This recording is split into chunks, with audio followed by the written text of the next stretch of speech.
Hello everybody! Before we start, I would like to address a major change that we're making to the game. So as some of you already know, we are changing the direction of the game again, so it's a little more achievable for us.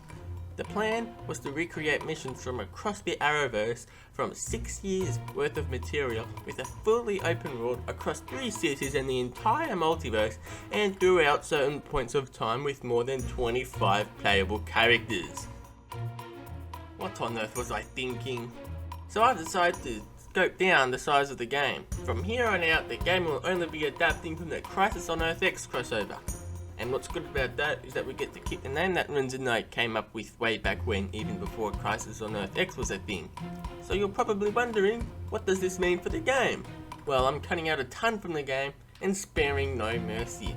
Earth X will be the only visitable Earth in the multiverse, Central City will be the only playable city as it's the main setting, and characters not featured in Crisis on Earth X will be cut. Observe this flowchart. Some of you probably know how this works, but for those who don't, allow me to explain.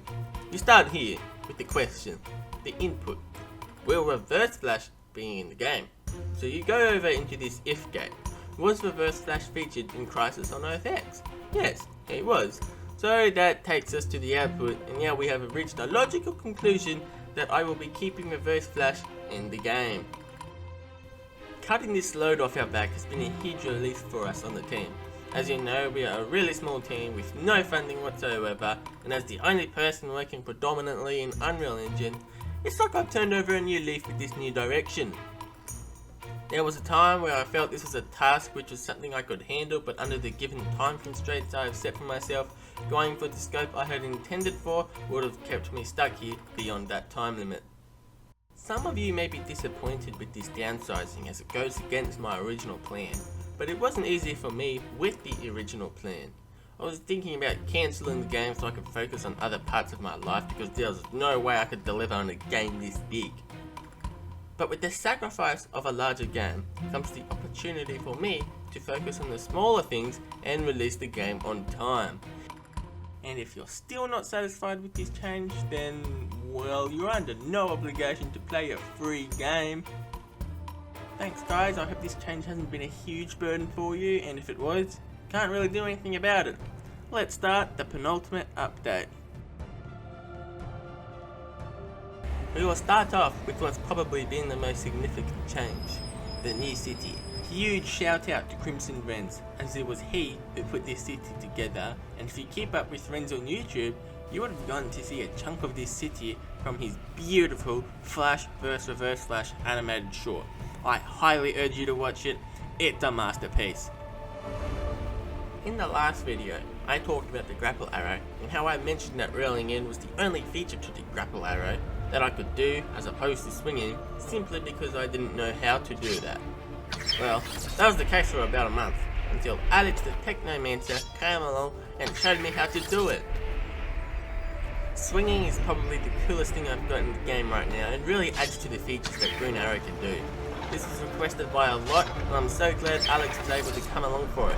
We now have Spider-Man like swinging for Green Arrow's grapple arrow, and it's awesome. Also, I am showing off the construction site, which was greatly modelled by Cottage Cookies. As mentioned, I'm only adapting from Crisis on Earth X, and so I think you now know, or have an idea, of what kind of missions we'll be including from the crossover.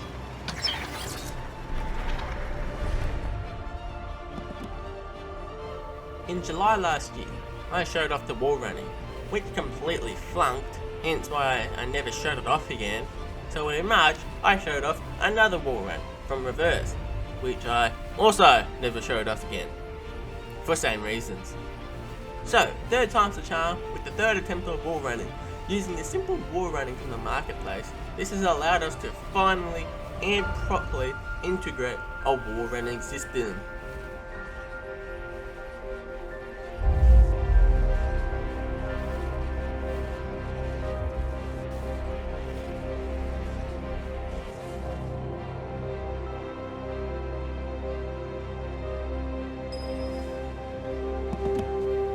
White Canary, a prominent character from Crisis on Earth X, is someone I definitely could not leave out of the game. Some some of you may remember from a previous video in her original outfit, but from here on out we'll be using the model from Injustice 2.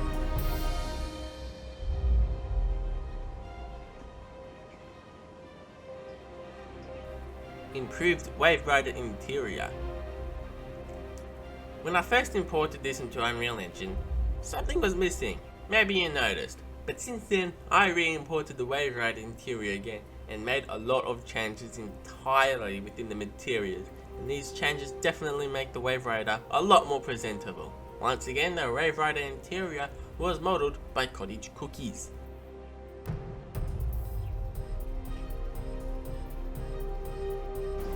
Killer Frost. You guys have been asking and wondering for months if Killer Frost would be in the game, which is really sad considering this isn't even the first time I'm presenting her. In Update 3, Galva made a Killer Frost model which resembled her from the back end of Season 3. But it's been a long time since then and she's gotten a costume change and the model had a couple of issues with itself, so I had no idea to whip up an entirely new player model for Killer Frost. A year ago, I hinted at the possibility of her mode of transportation, which is her frozone surfing, and I'm happy to show that I now have this in the game. Awesome particles from Ralph, as he's been putting in a lot of work for us these past 3 months.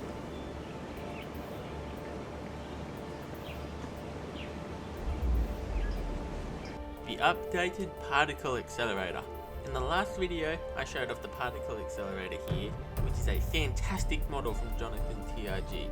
Recently, he updated the model for optimization purposes and other adjustments to lower the poly count so it's more easier going on our CPUs.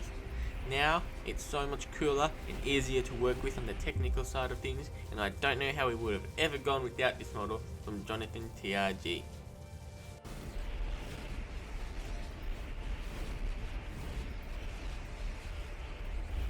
And the next thing from Ralph is Supergirl's heat vision. The only thing I've been showing off regarding Supergirl is her flying, and I'm sure most of you are probably sick of that. So another particle effect from Ralph is her heat vision, giving players the capability to damage enemies.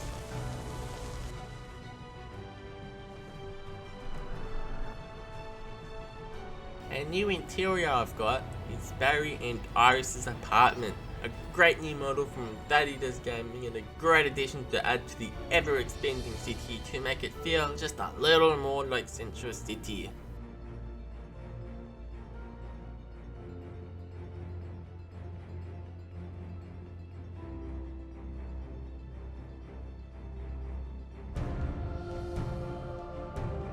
In the last 2 Unreal videos, I only had citizens in a portion of the area of the city.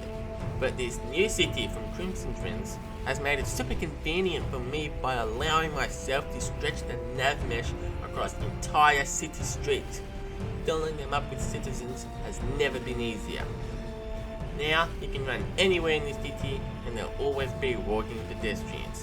While this is probably something you see in just about every free roam game ever made, this was definitely something I've struggled with, and I'm so grateful I've been able to make this addition to the game.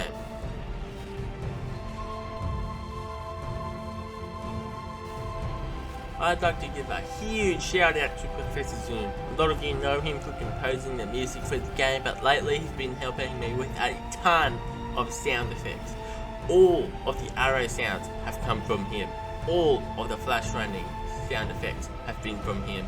Even the slow motion ambient, even that frothy lightning, if you can hear it, comes from him as well as construction sounds, pedestrian ambient, and overall pretty much all of the sound effects has come from Professor Zoom. I highly recommend you check out his SoundCloud, link in the description, and overall just show him your great support for all the work he's done lately.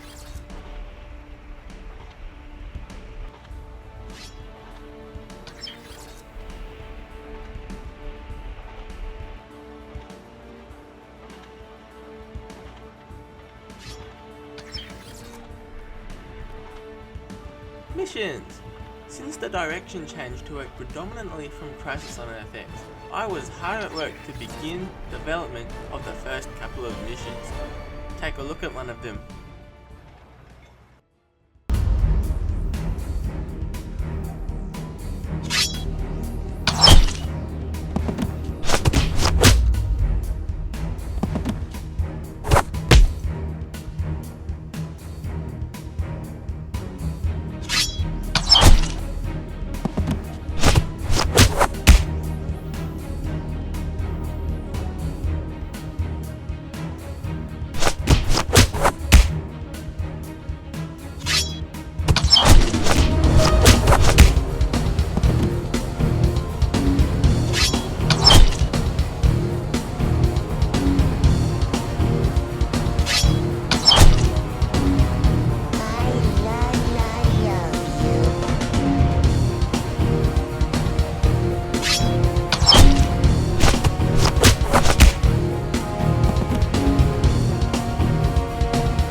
was one of the first missions of the game.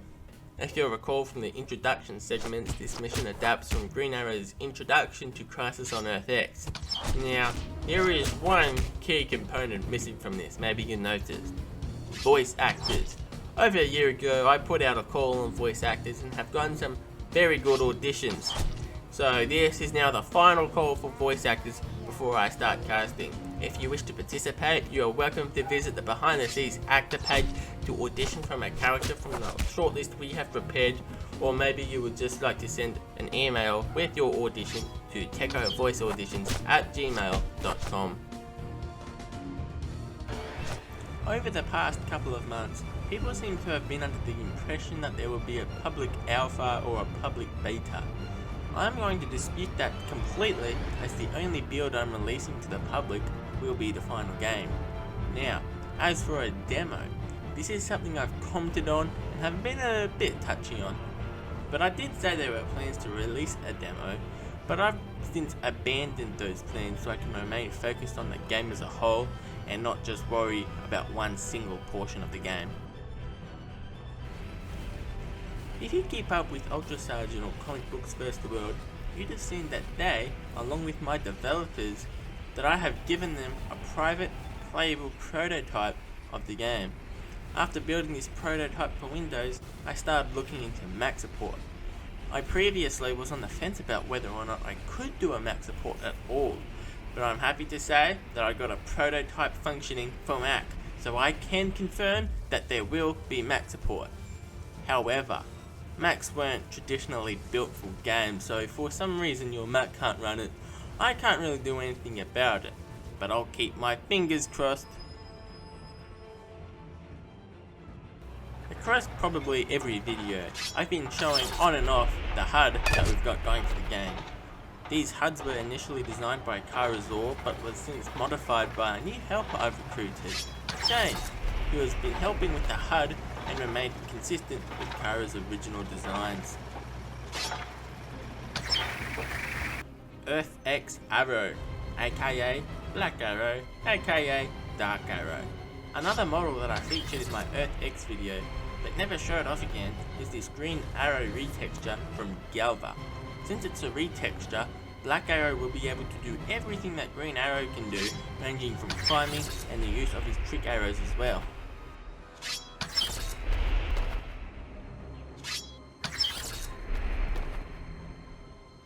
Updated Overgirl. Previously, we were using a modified Supergirl model that Galva had cooked up for us, but since we're using a different Supergirl model, it only made sense to modify that Supergirl model instead. If you're a subscriber of Jonathan TRG, this is exactly something that he had done in his own time, well before becoming a member of the dev team. But even since then, the model has undergone additional changes and eventually evolved into this model. Reverse Flash costume update. Seeing as we're adapting from Crisis on Earth X, it's fitting that we give Reverse Flash that very slight costume update to this new model from Ultra Sergeant. The double lightning bolt and the attached gas mask, I'm not sure what you call it, but nonetheless, I recycled this mask from the modified Injustice Reverse Flash that Galva made for us. In fact, I showed off most of my Earth X assets from that Earth X video I made last year.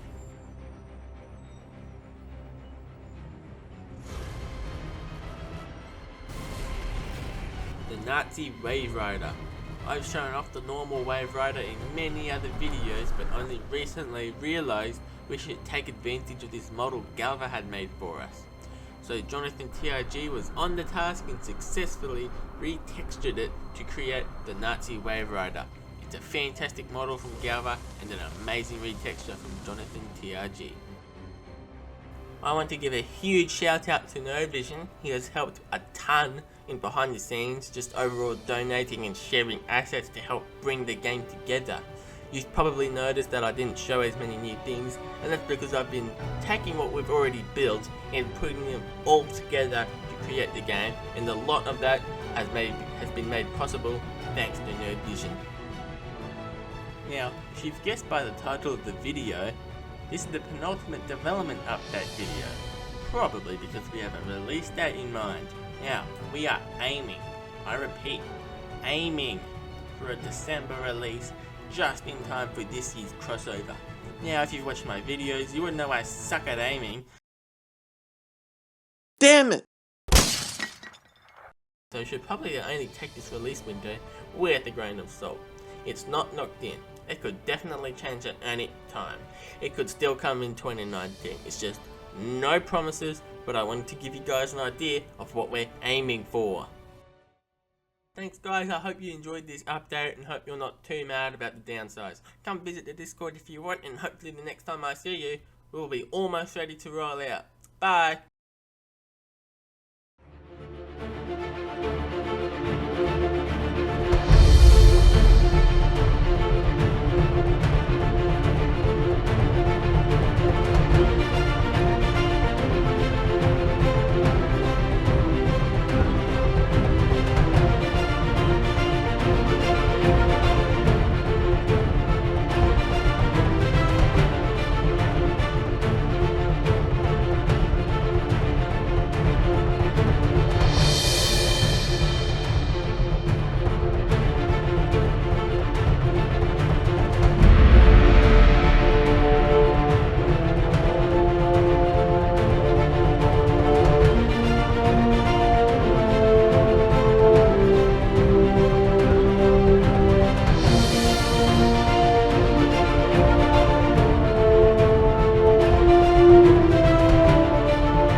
I'd like to take this brief moment to promote a different fan game called Batman the Flashpoint Paradox.